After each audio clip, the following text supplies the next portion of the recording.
Well, I'm very grateful to be here. It is fun to talk to professionals and people who are trying to figure out what in the world is going on with the labor market. And so a little background on me, Andrew Crapuchettes. I'm the CEO and founder of RedBalloon.work. Before Red Balloon, I was the CEO of a company called Lightcast, which does labor market data analytics. And so I have been kind of mucking around in labor market data for 20 years. I've also been blessed to start a lot of different businesses and sell a lot of businesses. So I think I have 6 successful exits over the years. I grew up in the San Francisco Bay Area. I now live in beautiful Idaho with my wife and 5 kids and 3 large dogs. And we lived on 60 acres, 10 minutes from the office, which is hard to accomplish in California. And in Idaho, it is beautiful. So there you go. There's the quick rundown on Andrew Crapuchettes. Oh, well, awesome. So I know we don't have a lot of time, but I definitely want to hear from you. Like, what are you seeing in the labor market and how have we gotten to this point? Because I don't think a lot of people kind of know where it started. If you could go back 20 years to what you've seen.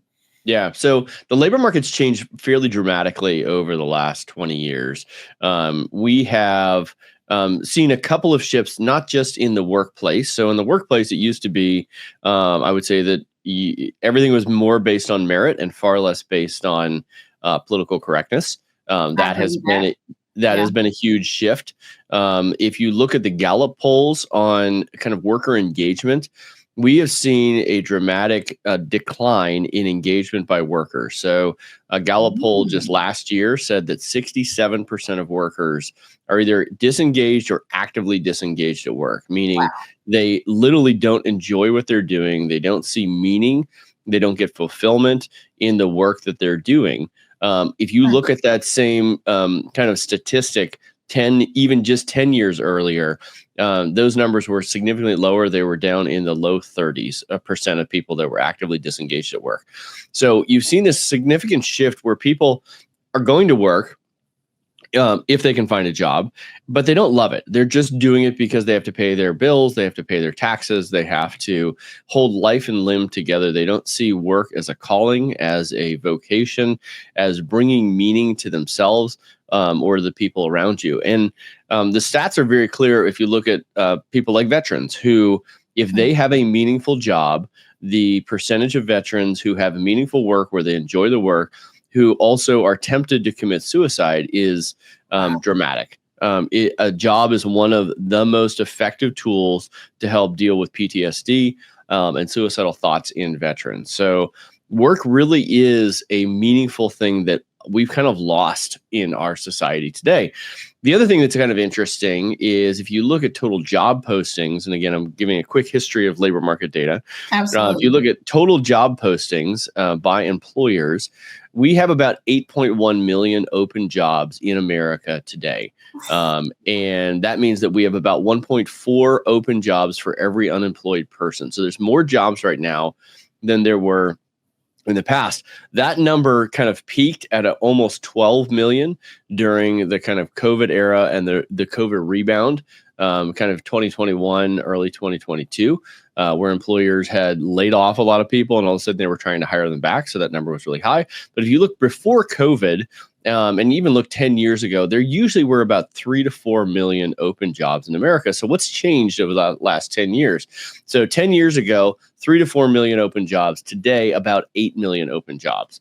Well, what is going on there? Well, employers are actually desperate to fill positions. They are feeling kind of the labor market drought.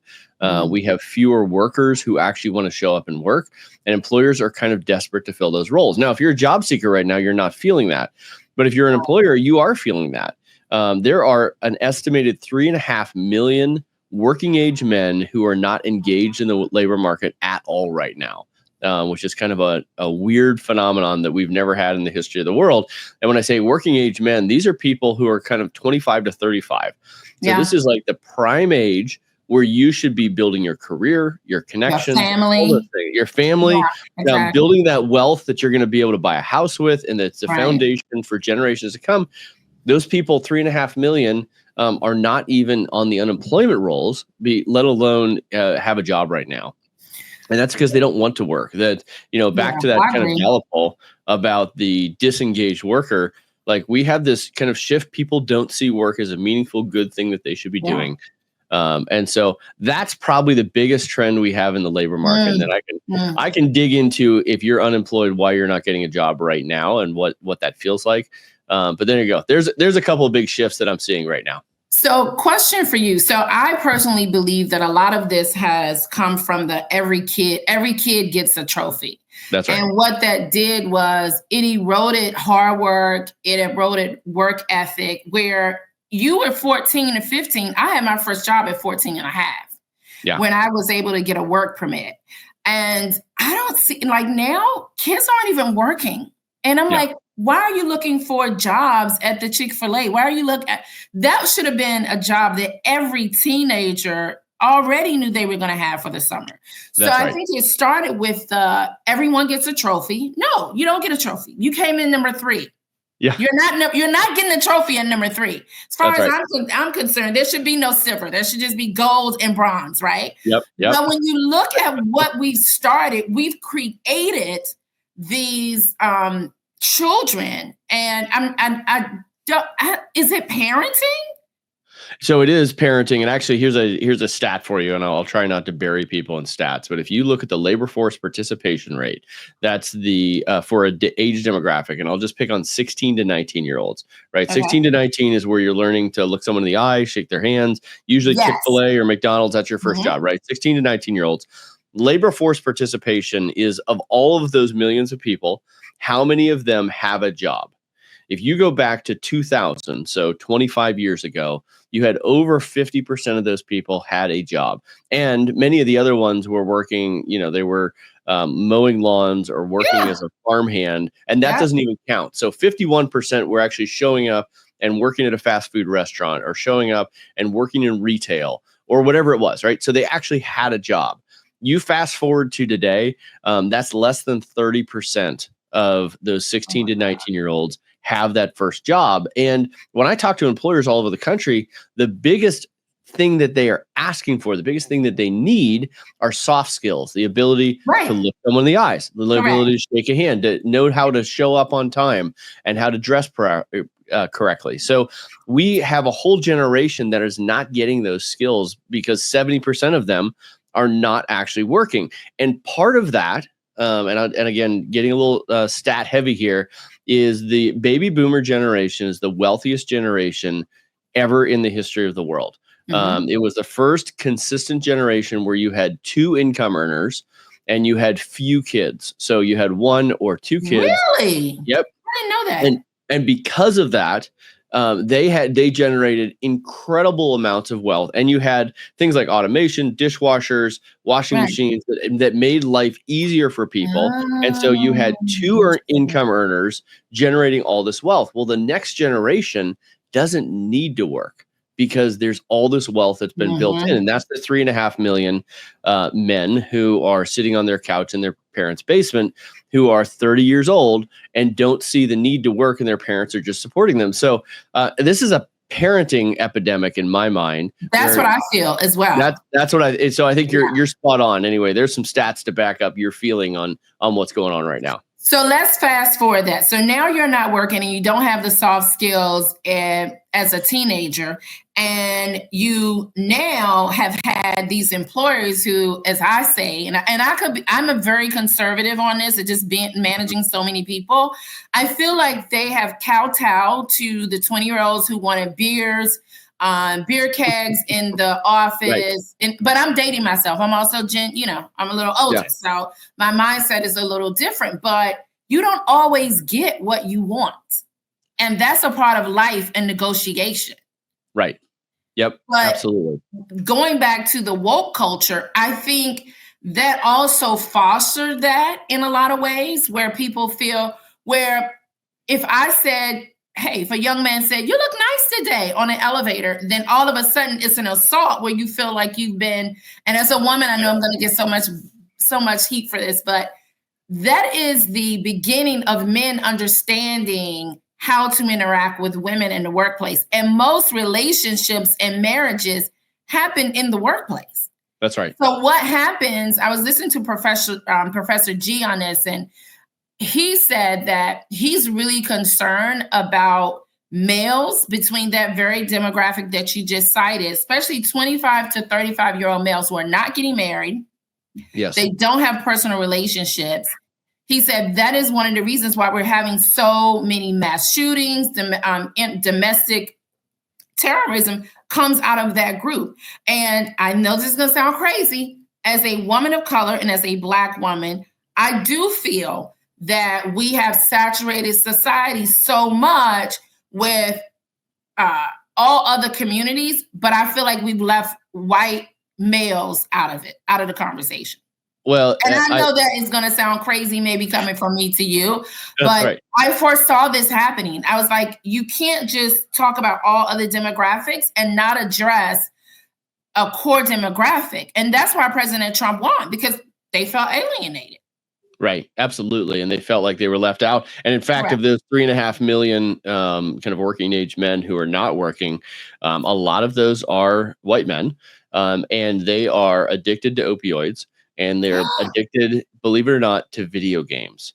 They are sitting in their parents' basement at 30 years old, playing video games for 8 hours a day, not feeling the need to go out and work. And, the Bible talks about if you don't work, you don't eat.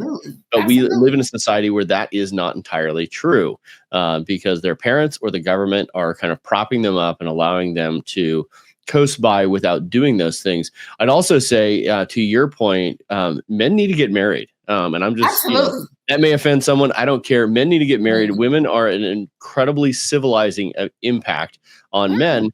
And they need to not just, sleep around. They need to get married, and commit and actually support a family, because when you do that, that's how men get okay, I got to go out and get to work. I got to go conquer the world because I've got a wife at home who's expecting that. So I think we've lost that as well. And so it's kind of this weird world where it feels like it's hard to get a job, and I can talk about that as well. But we do need to have people feel the consequences of not participating in society. And when I say participating in society, it's being a meaningful member who's out working, bringing value to their community, who is getting married, who is having kids. Like, we need that. And if we don't have that, the society will die at some point. And I know that. Well, it's already starting to happen. That's because right. we have a declining birth rate in the U.S. And that is because people are not meeting, they're not getting married, they're not socializing. And I think the bigger picture with that, which people are really missing, is when you have a declining birth rate, you don't have a labor force. That's right. That's right. And so how do we bridge the two? Because, again, I tend to sit on both sides politically, but you have to, I know with this new bill, the big, beautiful bill, they did remove a lot of what I call some of the dependency programs on the government to get people out and to get them to move. So I don't believe in giving people everything, but I do believe in subsidizing housing, but you got to work.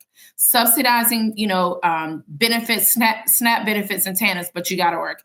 And I myself grew up on those programs, but my mother worked. I remember her working, and now, I'm successful because I saw work ethic. My brother saw work ethic. But how do we get people to see that it's all interconnected? Because now I don't think people see that. Well, and it leads to a happy life, right? People are like, well, if I was just sitting on my couch playing video games for 8 hours a day, I'll be happy. Well, you might be entertained for the short term, but you're not going to have a happy, joyful life, because that's just not how God built us, in my opinion. We need to be out there doing great things. And we all know the dignity that is achieved when you attempt something hard and then accomplish it. We see that in sports. And this is back to your participation awards. We need to stop giving participation awards. Because if you try something hard and fail, then you're going to want to try that much harder to succeed next time.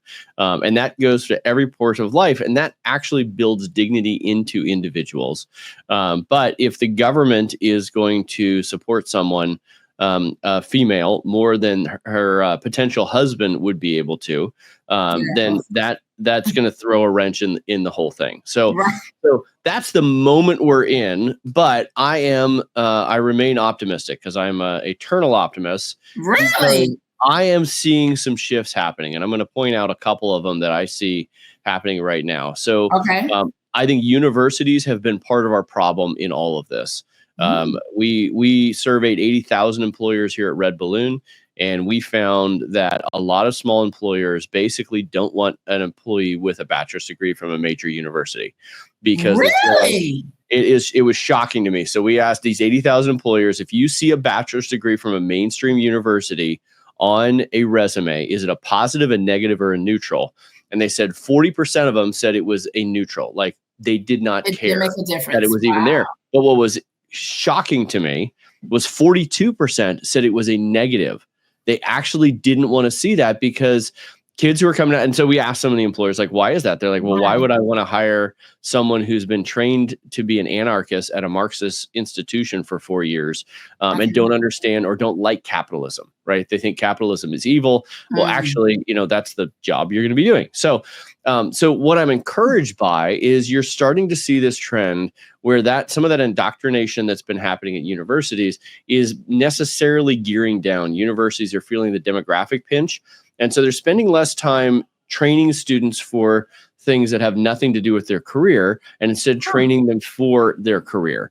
I actually talked to a university president recently who said, look, I don't see the students as my customer. He says they're obviously a very important factor and we care about our students, but my customer is the employer that those students are going to be going to, right? And when that mind shift, and that has not been the mindset of universities in America over the last 20 years. It has been, the top degree granted in the US year over year over the last 10 years has been a psychology degree, an undergrad in psychology. Really? And I hate to pick on everybody who's got a psychology degree. That is the most useless degree you can get because unless you have a PhD in psychology, you're not going to be a counselor. Right. You are actually just going to go be a barista if you have a degree in psychology. Sorry. That's just the reality. And then you're going to put more stress because you're not going to be able to get a job.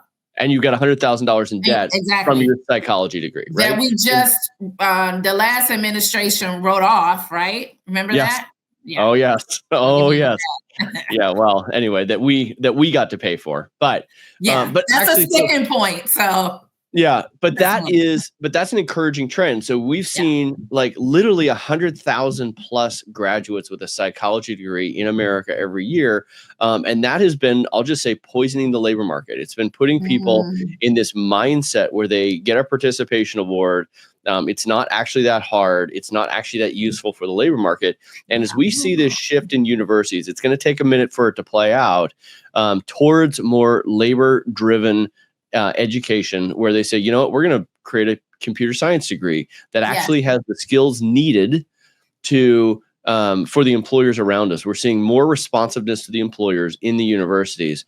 That is going to have a dramatic shift, and it's not going to happen overnight. It's not going to be a silver bullet, but you're going to start to see just this change where you're going to see a level of worker coming out. And when you have been trained as a useful member of society, and I hate to pick on all those psychology grads out there, you're wonderful people, it's not personal, but if you've been trained to be a machinist, or you've been trained to be an engineer, if you've been trained to be an accountant or a school teacher, you are going to get the dignity that comes from work that is blessing other people. And when you do that, it changes your whole mindset. It changes the way you think about family, around society, around taxes, around government.